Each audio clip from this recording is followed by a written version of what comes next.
बुलेटिनची सुरुवात करूया आज दिवसभरातल्या टॉप 10 बातम्यांनी।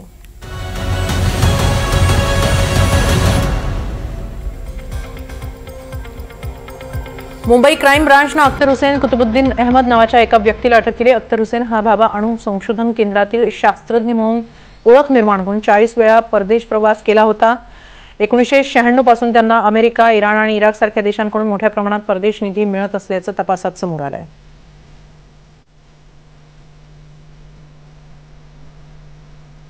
टेक्सासमधील शेल्ड्स इथं एक भीषण अपघात झाला। एका ट्रेनने 18 गाड्यांना धडक दिली। यात कोणतीही जीवितहानी झालेली नाहीये, मात्र गाड्यांचं मोठं नुकसान झालं।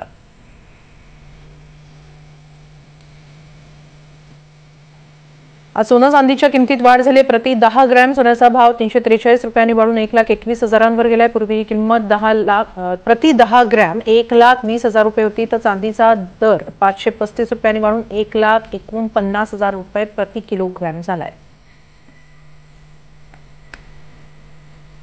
राजस्थानच्या जयपूरमध्ये भीषण अपघात झाला। हरमारा इथं ब्रेक फेल झाल्यानं डंपरनं गाड्यांचा अनेक जणांना उडवलंय। या भीषण अपघातात 10 जणांचा मृत्यू झाला, 30 जण जखमी झाले। पोलिसांनी स्थानिकांच्या मदतीनं जखमींना रुग्णालयात दाखल करण्यात आलं। डंपर चालकाला ताब्यात घेण्यात आलं असून त्याची चौकशी सुरू आहे।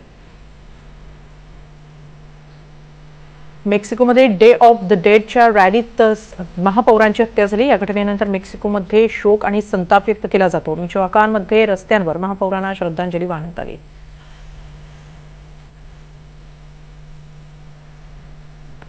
केनियाच्या पश्चिम रिफ्ट व्हॅलीमध्ये शनिवारी झालेल्या भूस्खलनात 26 जणांचा मृत्यू झाला। अजूनही 30 जण बेपत्ता आहेत। गेल्या काही दिवसांपासून या भागात मुसळधार पाऊस पडतोय, तर चेसोगोन्स या डोंगराळ भागात झालेल्या भूस्खलनामुळे 1000हून अधिक घरं उद्ध्वस्त झाली आहेत। अनेक रस्तेही नष्ट झालेले आहेत। दरम्यान गंभीर जखमी झालेल्या 3घांना एल्डोरेट शहरातील रुग्णालयात विमानानं हलवण्यात आलं।